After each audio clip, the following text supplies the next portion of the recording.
एक बार फिर से स्वागत है आपका अपने यूट्यूब चैनल कचौरी स्टडी पॉइंट पे। दोस्तों, अपने साइंस के कुछ टॉपिक पढ़ रहे हैं, जिसमें अभी अपने फिजिक्स पढ़ रहे हैं। और आज का जो ये अपना अध्याय है, ये अध्याय 11 है, जो कक्षा 6 का है। इससे पहले अपने कक्षा 6, 7 और 8 की बायो और केमिस्ट्री कंप्लीट कर चुके हैं। अगर आपने अभी तक वो वीडियो नहीं देखी है तो इसी प्लेलिस्ट में आपको मिल जाएगी। प्लीज़ उनको भी आप ज़रूर देखिएगा। इसके साथ साथ अगर ये वीडियो आपको पसंद आए तो इसको लाइक कीजिएगा, शेयर कीजिएगा, और अगर आप इस चैनल पे नए हो तो प्लीज़ दोस्तों चैनल को सब्सक्राइब कीजिएगा। सारे के सारे टॉपिक दोस्तों में जो राजस्थान बोर्ड की बुक है, जो पहले लगती थी, जो फ़िलहाल गवर्नमेंट ने रीट और पटवारी के लिए बता रखी है, उन्हीं से आपको टॉपिक करवा रहा हूँ। तो अगर आप रीट और पटवारी की तैयारी कर रहे हैं, इसके साथ साथ सीट, मतलब जो भी आप कंपटीशन एग्ज़ाम की तैयारी कर रहे हैं, उन सभी में फ़ायदेमंद तो रह ही रहेगी। प्लस राजस्थान सरकार की जो भर्तियां हैं, जिनमें गवर्नमेंट ने अभी बोल रखा है साफ साफ कि जो पहले वाली बुकें हैं उन्हीं से पेपर बनेंगे, तो उन सभी के लिए ये आपके लिए काफ़ी फ़ायदेमंद वीडियो है दोस्तों। तो इन वीडियो को पूरा देखिएगा। देखिए दोस्तों, आज के अध्याय में अपने पढ़ेंगे सरल व जटिल मशीन, सरल मशीनों के प्रकार, जिसमें पढ़ेंगे अपने नत समतल, पहिया व धुरी, उत्तोलक, घिरनी, पन्नी या पच्चर और पेच पढ़ेंगे। तो सबसे पहले देखिए कुछ पाठ के बारे में पढ़ते हैं अपने, कि हम दैनिक जीवन में खेती, मकान निर्माण, आवागमन, सिलाई कढ़ाई, थारी, लोहारी, भोजन निर्माण आदि विविध क्रियाकलापों को करते हैं अथवा अन्य व्यक्तियों को इन्हें करते हुए देखते हैं। इन क्रियाकलापों को करने के लिए कुछ साधनों या वस्तुओं का उपयोग करते हैं। ये सारणी में दिए गए कार्यों को सरलता से करने के लिए उपयुक्त साधनों के नाम उनके सामने लिखिए। तो देखिए दोस्तों, ये इधर एक टेबल बना रखी है, जिसमें जैसे भारी चट्टानों को उठाने के लिए सब्बल का उपयोग करते हैं, घर से विद्यालय जाने के लिए जैसे साइकिल का। इसी तरीके से ये जो टेबल है, इसकी आप पूर्ति कर लीजिएगा। अब देखिए, उपयुक्त सारणी से स्पष्ट है कि किसी कार्य को सरलता से करने हेतु हमें कुछ साधनों या वस्तुओं की आवश्यकता होती है। इन साधनों को क्या कहते हैं? वे साधन जिनकी सहायता से कार्य को शीघ्रता, सुविधा व सुविधापूर्वक किया जा सके, उन्हें मशीन कहते हैं। मशीन के टाइप में देखिए दोस्तों, सरल व जटिल मशीन। कार्य के आधार पर मशीनों को दो वर्गों में, यानी सरल व जटिल मशीन में विभाजित किया जा सकता है। पहली है सरल मशीन। उन सभी उपकरणों को जिन्हें चलाने हेतु केवल पेश या बल का उपयोग किया जाता है, उन्हें सरल मशीन कहते हैं। निम्नलिखित उपकरण सरल मशीन है, जैसे नत समतल है, पहिया एवं धुरी, तोलक, घिरनी, पच्चर, पेच। इन सभी मशीनों को चलाने के लिए अतिरिक्त ऊर्जा की आवश्यकता नहीं होती है। तो दोस्तों, अपने अभी सभी के बारे में पढ़ते हैं कि करके। उससे पहले देखिए जटिल मशीन और चर्चा करते हैं अपने, कि जटिल मशीन में देखिए वह मशीन जिसको चलाने के लिए सरल मशीन के साथ साथ विद्युत मोटर, चेन, गियर आदि का उपयोग किया जाता है, जटिल मशीन कहलाती है। जैसे कि साइकिल, मोटरसाइकिल, सिलाई मशीन, कुट्टी काटने की मशीन और बड़े बड़े कल कारखाने आदि। यहाँ पर हम केवल सरल मशीनों का अध्ययन करेंगे, जटिल मशीनों का अध्ययन आप उच्च कक्षाओं में करेंगे। तो अपने सरल मशीन पढ़ते हैं, और सरल मशीन के प्रकार में सबसे पहले अपने देखते हैं नत समतल। प्राय हम देखते हैं कि भारी ड्रमों को गाड़ी में चलाने तथा सड़क से मोटरसाइकिल को ऊंचाई पर बने मकानों में चढ़ाने के कार्य को सुगम बनाने के लिए झुके हुए तल का उपयोग किया जाता है। इसे नत समतल कहते हैं। ये देखिए दोस्तों, चित्र में दर्शा रखा है, और इधर ये पहाड़ी की ढलान वाला दर्शा रखा है। देखिए, इसके अलावा भी घरों में काम आने वाली सीढ़ी व पहाड़ी पर चढ़ने के लिए प्रयुक्त ढलानदार मार्ग नत समतल के उदाहरण हैं। नत समतल के अन्य उपयोगों का पता लगाकर उनकी सूची बनाएंगे, तो ये आप कल्पना कर सकते हैं। अब पढ़ते हैं धुरी या पहिया। हम अपने दैनिक जीवन में आवागमन हेतु प्राय मोटरसाइकिल, कार, बस, रेलगाड़ी आदि का उपयोग करते हैं। इन सभी का संचालन पहिए के बिना अधूरा है। पहिया एक सरल मशीन है। मानव ने सर्वप्रथम पहिए का ही आविष्कार किया था। दैनिक जीवन में उपयोगी कई जटिल मशीनों में पहिया एक महत्वपूर्ण अंग के रूप में कार्य करता है। पहिया कार्य को किस प्रकार आसान कर देता है? पहिया कार्य को किस प्रकार आसान कर देता है, इस पर चर्चा करते हैं हमने।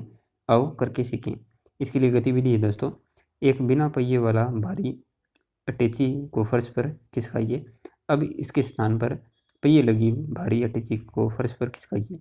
दोनों ही क्रियाओं में आप क्या अंतर महसूस करते हैं? बिना पहिए वाली भारी अटैची को खिसकाने के लिए हमें अधिक श्रम की आवश्यकता क्यों हुई? ये देखिए दोस्तों, चित्र में दर्शा रखी है। पहिए के अभाव में अटैची को फर्श पर खिसकाते हैं तो फर्श द्वारा अटैची पर अधिक घर्षण बल आरोपित होता है। इससे स्पष्ट होता है कि पहिए घर्षण बल को कम कर देते हैं। इसी प्रकार साइकिल का पहिया इसके केंद्र पर लगी एक छड़ के चारों ओर घूमता है, जिसे धुरी कहते हैं। पहिया व धुरी भी सरल मशीन ही है दोस्तों। अब बढ़ते हैं उत्तोलक। प्राचीन काल में प्रयोग की जाने वाली मशीनों में सबसे सरलतम मशीन उत्तोलक है। चित्र में एक व्यक्ति सबल यानी लोहे की एक लंबी व भारी छड़ की सहायता से भार ऊंचा करने का प्रयास कर रहा है। सबल एक प्रकार का उत्तोलक है। व्यक्ति बड़े पत्थर को ऊंचा उठाने का प्रयास करने के लिए सबल के एक सिरे ई पर नीचे की ओर बल लगा रहा है। यह प्रयास या बल को आयास बोलते हैं, और जो इसके सिरे ई को आयास बिंदु कहते हैं। ये चित्र में दर्शाया दोस्तों, इसको देखिए आप। कहते हैं नीचे व्यक्ति के बीच में एक छोटे पत्थर का सहारा दे रखा है। व्यक्ति ने बीच में एक छोटे पत्थर का सहारा दे रखा है। इस सहारे को आलम एफ कहते हैं दोस्तों। तो ये भी चित्र में देखिए आप, दर्शा रखा है। व्यक्ति द्वारा छड़ पर बल लगाने के कारण दूसरे सिरे पर स्थित बड़ा पत्थर ऊंचा उठ रहा है। छड़ के दूसरे सिरे पर स्थित पत्थर पर पृथ्वी का गुरुत्वीय बल W नीचे की ओर कार्य करता है। इस बल को भार W कहते हैं। आलम F से आयास E की दूरी यानी EF आयास भुजा कहलाती है, जिसे D मान सकते हैं आप। और आलम F से भार W की दूरी यानी FW, ये भार भुजा स्मॉल d मान सकते हैं, इसको कहलाती है। उत्तोलक द्वारा भार उठाने में सुविधा होती है। देखिए आयास और आलम के बीच की भुजा D यानी कैपिटल D है, ये ज़्यादा भुजा है इसलिए। और आलम F और भार W के बीच की भुजा ये यानी छोटी भुजा है, इसलिए इसको स्मॉल d माना है। आओ करके सीखें। ये विभिन्न गतिविधियां हैं जो करके दर्शाइए। अपनी एक या दो पुस्तक को मेज पर रखिए, इनके बीच एक रबड़ रखिए और एक स्केल को चित्र के अनुसार रखकर पुस्तक को उठाने का प्रयास कीजिए। रबर को पुस्तक से थोड़ा दूर खिसकाते हुए जाइए तथा यही क्रिया दोहराकर परिवर्तन का अनुभव कीजिए। आप पाएंगे कि रबर पुस्तक से अधिक दूर होगा तो पुस्तक उठाने के लिए आपको अधिक बल लगाना पड़ेगा। इसी तरीके से एक और गतिविधि है दोस्तों, एक कार्टून या बक्से में भार रखकर उसके ठीक नीचे एक या दो ईंट रख दीजिए। अब बॉक्स की एक लंबी व मजबूत लकड़ी को चित्र के अनुसार कार्टून के नीचे लगाकर उसे भार को उठाने का प्रयास कीजिए। इस स्थिति में कार्टून और भी ईंट के बीच की स्थिति यानी बीच की जो दूरी है वो कम है दोस्तों। इसका चित्र ये है, ये ऊपर है ना, ये वाला सेकंड चित्र जो है ये, यानी कार्टून नीचे लगाकर इसके भार को उठाने का प्रयास कीजिए। इस स्थिति में कार्टून और ईंट के बीच की दूरी भार भुजा जिसको बोल रहे हैं कम है, जबकि आपके हाथ और ईंट के बीच की दूरी आयास भुजा अधिक है। तब आप आसानी से भार को उठा पाएंगे। अब ईंट को कार्टून से थोड़ा दूर खिसकाइए तथा यही क्रिया दोहराकर परिवर्तन का अनुभव कीजिए। आप पाएंगे कि ईंट आपके अधिक पास होगी तो कार्टून को उठाने के लिए आपको अधिक बल लगाना पड़ेगा। अर्थात आयास भुजा ईंट व आपके बीच की दूरी अधिक होने पर आपको कम आयास यानी बल की आवश्यकता होती है, जबकि आयास भुजा ईंट व आपके बीच की दूरी कम होने पर अधिक आयास बल लगाने की आवश्यकता होती है। दूसरे शब्दों में भार भुजा कम होने पर आयास बल की कम आवश्यकता होती है, जबकि भार भुजा अधिक होने पर उतना ही कार्य करने के लिए अधिक आयास बल लगाना पड़ता है। वस्तुतः संतुलन की प्रत्येक अवस्था में भार तथा भार भुजा का गुणनफल आयास तथा भार भुजा के गुणनफल के समान होता है। इसे निम्नानुसार सूत्र से व्यक्त किया जा सकता है। यही उत्तोलक का सिद्धांत है, यानी भार गुणा भार भुजा यानी capital W into small d equal to आयास गुणा आयास भुजा यानी capital E into capital D। तो ये आपको याद रखना है। पुनः चित्र 11.3 को देखिए। सबल एक लंबी छड़ होती है, अतः आयास भुजा की लंबाई अधिक होने से निश्चित भार W को उठाने के लिए व्यक्ति को कम आयास की आवश्यकता होती है। इसी कारण सबल की सहायता से भारी वस्तुओं को उठाना या खिसकाना आसान हो जाता है। अर्थात उत्तोलक की सहायता से एक बिंदु पर कम बल लगाकर किसी दूसरे बिंदु पर अधिक बल प्राप्त किया जा सकता है। कैंची, रोता, केरी कट्टा, चिमटा, हैंडपंप का हत्था, एक पहिया ठेला, हाथ से भार थामना, तुल्ला आदि उत्तोलक के उदाहरण हैं। क्या ये सभी एक ही प्रकार के उत्तोलक है? आओ पता करें।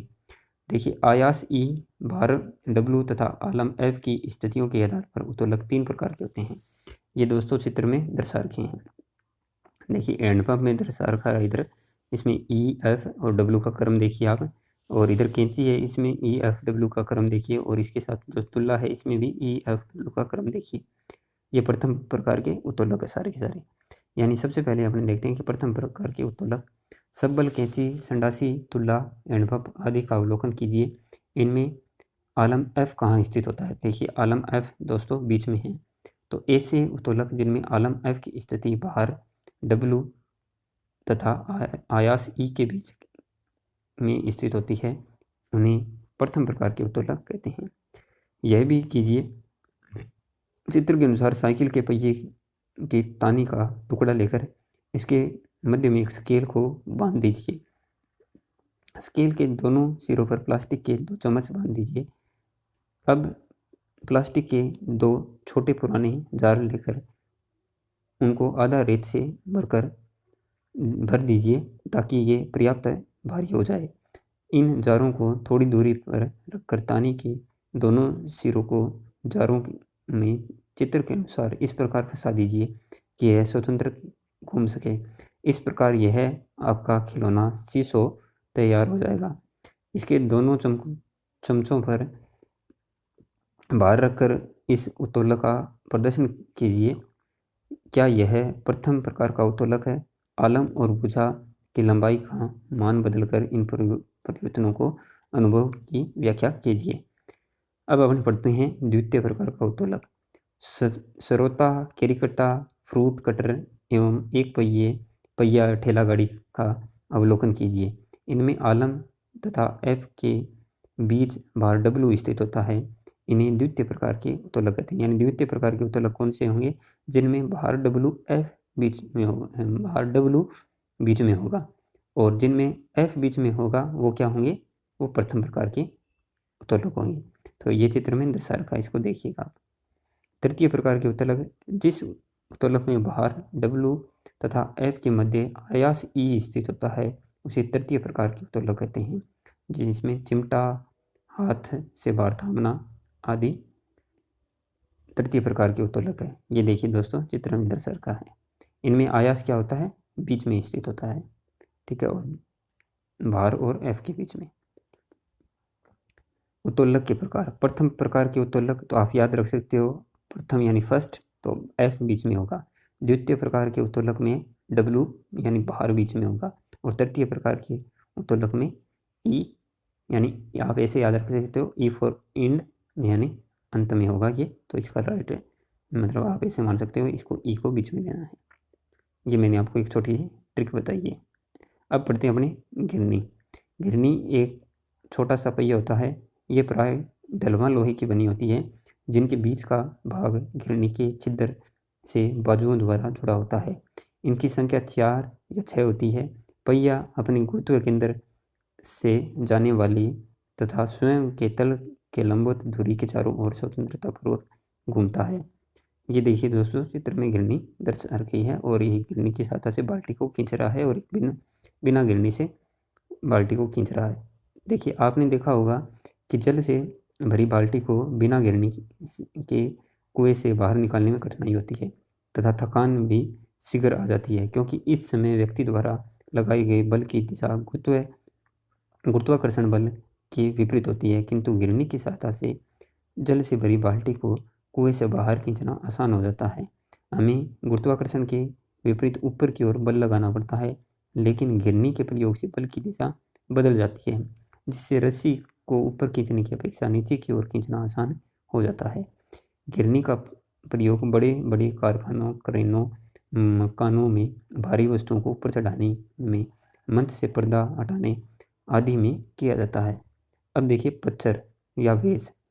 कृषि अथवा सुथारी कार्य करने वाले के यहाँ कुल्हाड़ी तथा छेनी का अवलोकन करके पता कीजिए कि इनकी आकृति कैसी होती है। इनमें दो प्रकार झुके हुए तल होते हैं, जिससे ये उपकरण आगे से तीखे व पीछे से मोटे होते हैं। इस प्रकार की आकृति को वेज आकृति कहते हैं। छेनी व कुल्हाड़ी की वेज आकृति के कारण ही ये आसानी से लकड़ी में घुस जाती है। कार्य को सरलता से संपन्न करने के कारण ही वेज एक सरल मशीन है। ये देखो दोस्तों, चित्र में दर्शा रखी है। अब पढ़ते हैं पेच। वह उपकरण जो दो भागों को परस्पर जोड़ने कसने के काम आता है उसे पेच कहते हैं। एक पेच लेकर इसका अवलोकन कीजिए। इसका निर्माण धातु की बेलनाकार छड़ पर वर्तुलाकार चूड़ियाँ काटकर किया जाता है। इसका एक शीर्ष होता है जिसके द्वारा इसको घुमाया या कसा जा सकता है। पेच को कसने के लिए इनको घड़ी की सुई के घूमने की दिशा में घुमाया जाता है, यानी घड़ी की घुमाने की दिशा में घुमाएंगे तो ये कसा जाएगा, जबकि इसे खोलने के लिए घड़ी की सुई की विपरीत दिशा में घुमाया जाता है। करके देखिए। आपने अब तक के अध्ययन में देखा कि मशीनों के उपयोग से कार्य में आसानी हो जाती है। इन मशीनों का रख रखाव ढंग से नहीं किया जाता है तो इनकी कार्य क्षमता कम हो जाती है एवं ये ठीक से कार्य नहीं करते हैं। अपने आसपास किसी फैक्ट्री अथवा कारखाने का अवलोकन करके पता लगाइए कि मशीनों का रख रखाव कैसे किया जाता है। इन उपायों को सूचीबद्ध कीजिए।